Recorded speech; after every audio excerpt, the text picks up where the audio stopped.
Hi guys, my name is Hemant Gupta. I welcome you all to YouTube channel SSC core. देखिए, आज के video में आपके साथ हवलदार, जीएसटी और नारकोटिक्स और एमटीएस की प्रोफाइल का कंपैरिजन करके दिखाऊंगा। जो विंडो करेक्शन विंडो ओपन हुई है उसमें आपको क्या चेंज करने हैं वो भी बताऊंगा। मैं जीएसटी में 5 साल जॉब कर चुका हूँ, इसलिए मुझे हवलदार की प्रोफाइल के बारे में ऑलरेडी डिटेल में सारी चीज़ें पता है। हमारे अंडर में 2 हवलदार पोस्टेड थे। जिस सेक्शन में मैं पोस्टेड था, डिप्टी कमिश्नर के अंडर एक हवलदार पोस्टेड था, प्रिवेंटिव सेक्शन में एक था, रेड पर जो जाते थे वहाँ एक हवलदार था। सबका मैं वर्क प्रोफाइल आपके साथ डिस्कस करूँगा इस वीडियो में। तो आइए वीडियो करते शुरू। ठीक है, तो मैं पहले आपके साथ कुछ चीज़ें ऐसी शेयर कर देता हूँ कि क्या क्या मैं इस वीडियो में आपके साथ जो है वो डिस्कस करने वाला हूँ, वो आपको दिखा देता हूँ। तो आप अपनी स्क्रीन पर देख सकते हैं। पहले मैं आपको करके दिखाऊँगा इनमें सबसे इम्पोर्टेंट कंपैरिजन जो ये रहेगा कि वर्क प्रोफाइल में कंपैरिजन रहेगा कि हवलदार एमटीएस दोनों में से कौन सी बेटर है, हवलदार नारकोटिक्स और जीएसटी में से कौन सी बेटर है। देखिए, इम्पॉर्टेंट ये होता है जब हम चीज़ों को डिसाइड करते हैं कि आपको प्रिपरेशन तो करनी है, बट अभी आपके पास अगर मौका है, if you have the right chance to change it then you should do it. तो सैलरी डिफरेंस दोनों का छोटी छोटी चीज़ें मैं डिस्कस करता चलूँगा। फिजिकल, मेडिकल, वर्किंग नेचर क्या है, प्लेस ऑफ पोस्टिंग क्या रहेगी, एक्स्ट्रा अलाउंस क्या मिलेगा। देखिए, कंपैरिजन की अगर मैं बात करूं तो हवलदार और एमटीएस में एक जो मेजर डिफरेंस मुझे लगता है, जो दोनों डिपार्टमेंट में मैंने काम कर लिया, जीएसटी में भी, इनकम टैक्स में भी, अगर एमटीएस इनकम टैक्स आपको मिलता है, it is a better choice.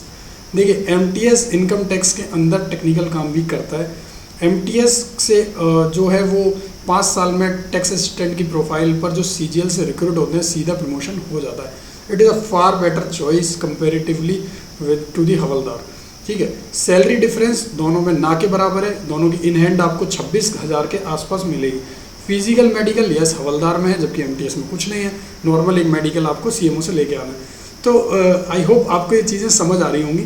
Working nature की बात करूँ तो देखिए, हवलदार का वर्किंग नेचर थोड़ा सा फील्ड में भी जाता है हवलदार, तो थोड़ा सा वैसा रह सकता है। बट एमटीएस इनकम टैक्स में जब सर्च या रेड पर जाता है तभी थोड़ा हेक्टिक होता है, वरना नॉर्मल रहता है। प्लेस ऑफ पोस्टिंग, अगर आपको आपके होम टाउन में हवलदार मिलने के चांस हैं, जहाँ पर वैकेंसी ज़्यादा है, तो definitely you should go for havildar. अगर एमटीएस की वैकेंसी वहाँ है तो you should go for MTS. Extra allowance yes havildar में आपको मिलेंगे 5,000 रुपये पर ईयर, वो भी मैं डिस्कस कर लेता हूँ। तो आई होप ये जो मैंने छोटे छोटे से सैलरी डिफरेंस की बात करी, सेम सैलरी, ठीक है, ये जो मैंने वर्किंग नेचर की बात करी ऑलमोस्ट सेम है, थोड़ा सा डिफरेंस है। इनकम टैक्स में प्रमोशन की बात करें वो है अच्छा। प्लेस ऑफ पोस्टिंग जो प्रेफरेबल रहेगी वो आप करना, जो भी आपको प्रेफरेबल लगे। ठीक है, extra allowance is 5,000 rupees in the havildar. ठीक है, अब मैं बात करता हूँ, आपके साथ डिस्कस करता हूँ सीबीआई और सीबीएनसी जो नारकोटिक्स है दोनों के अंदर क्या डिफरेंस है उसका भी।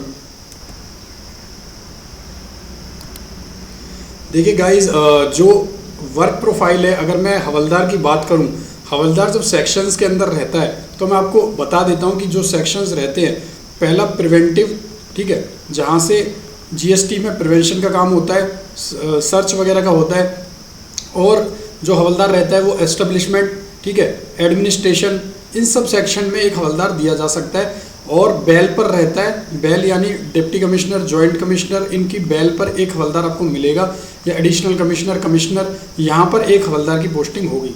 हायर ऑफिसर हवलदार को लेके रखते हैं, उनसे वो क्या काम कराते हैं कि एक बेल आपको प्रेस करेंगे, हवलदार अंदर जाएगा उनके रूम में। उनको ये चीज़ अच्छी लगती है कि वर्दी वाला एक उनके साथ रहे, ना कि कैजुअल लेबर। ठीक है, तो होता क्या है, उनका रोल कॉल ये रहेगा कि सामने किसी को बुलाना है, फाइल्स है, सिग्नेचर के लिए आए हैं कमिश्नर के पास, तो वो फाइल को लेके जाना, फाइल की मूवमेंट्स करना, जेरोक्स निकाल देना अगर सेक्शन के अंदर पोस्टेड है, जेरोक्स वगैरह जो होती हैं, या कमिश्नर की बेल पे किसी को बुला के लेके आना, कमिश्नर के साथ जाना, एज अ पीछे जो खड़े रहते हैं लिफ्ट वगैरह में या गाड़ी में, ये सारे काम जीएसटी के अंदर हवलदार करता है। और प्रिवेंटिव में है तो सर्च पर भी लेके जाते हैं, यस, तो वो उसको एक्सपोजर भी मिलता है। और अगर नारकोटिक्स में बात करें, नारकोटिक्स में हवलदार का थोड़ा अपर हैंड रहता है। क्यों? क्योंकि नारकोटिक्स के अंदर फील्ड में जाना पड़ता है हवलदार को ज़्यादातर। और जो डेकोरम है ये जीएसटी के अंदर ज़्यादा है कि आप ऑफिसर्स का डेकोरम और उनके साथ रहना, बट नारकोटिक्स में ऐसा नहीं है, क्योंकि इंस्पेक्टर्स और सब इंस्पेक्टर की स्ट्रेंथ नारकोटिक्स के अंदर कम है। नारकोटिक्स इंस्पेक्टर, सब इंस्पेक्टर की प्रोफाइल के बारे में पूरा डिस्कशन करूँगा एक वीडियो में। इसमें अभी मैं आपको हवलदार का बता रहा हूँ। तो हवलदार में क्या है कि उनके साथ रहना है आपको, इंस्पेक्टर और सब इंस्पेक्टर के साथ जाना है फील्ड पर, जो वो काम करते हैं वही उसी सेम टाइप का काम करना है, इन्फॉर्मेशन वो गैदर करेंगे, आपको जाना है, उनको असिस्ट करना है। तो it is a better profile than the GST हवलदार इन एवरी एस्पेक्ट्स। अगर आप कुछ ऐसे रीजन से हैं जहाँ पर हवलदार नारकोटिक्स की पोस्टिंग होती है, if you are from the other region home posting को प्रेफर करते हैं, then you should go for the GST havildar. अब मैं बात करूं अगर फील्ड की, जैसे मैंने बताया दोनों का, सेक्शन की भी बात करी, फील्ड की भी। सेक्शन में अगर हवलदार नारकोटिक्स है तो उसका काम लाइसेंस रिन्यू के लिए जो लोग आए हैं उनकी फाइल्स वगैरह को मेंटेन करना रहता है। प्रमोशन की देखिए गाइस, मैं बात करूं अगर प्रमोशन की, प्रमोशन काफ़ी स्लो है हवलदार में। 3 साल में एलडीसी, फिर उसके साथ 5 साल में टीए, तो मतलब लगभग 8 साल में हवलदार टीए बन पाएगा, और वही 5 साल में एमटीएस के अंदर इनकम टैक्स में टीए बन जाओगे। ये भी 8 साल रूल के अकॉर्डिंग है, जो अभी 22 मार्च को चेंज हुआ है, हो सकता है कि और भी ज़्यादा टाइम लग जाए। यूनिफॉर्म की, यस, हवलदार gets uniform allowance of 5000 rupees every year. 5000 रुपये मिलेंगे आपको वर्दी का। हवलदार को डेली वर्दी पहननी है क्योंकि उसको कमिश्नर के रूम के बाहर खड़ा होना है। इंस्पेक्टर को जबकि डेली वर्दी नहीं पहननी, जीएसटी और नारकोटिक्स में पहननी है। सैलरी दोनों की बेसिक लेवल 1 और 18,000 के अराउंड जो है बेसिक है, और जो इन हैंड सैलरी है वो लगभग 26,000 के आसपास बनती है। प्रिपरेशन स्ट्रेटजी की बात करूं, अगर आपके बेसिक्स क्लियर है, आपने 10th क्लास की मैथ्स करी हुई है अच्छे से, आपकी लर्निंग स्किल्स अच्छी है, आप जल्दी सीख सकते हो, तो 2 महीने भी कम टाइम पीरियड नहीं है।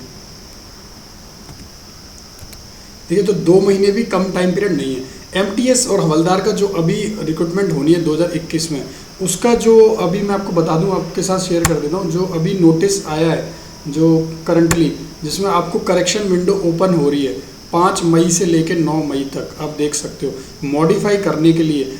और आप जो है मॉडिफिकेशन में आप क्या क्या कर सकते हो, देखो अपना बदल सकते हो कि आपने अगर हवलदार पहले डाल दिया है तो हवलदार को बाद में डाल दो, एमटीएस पहले डाल दिया उसको एमटीएस को बाद में डाल दो, आपके नेम, फोटो कुछ भी आपसे गलत अपलोड हो गया, yes you can correct it.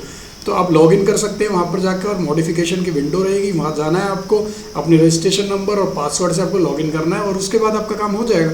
तो सिंपल सा है ये चीज़, और 9 मई तक की डेट है, ये याद रखना।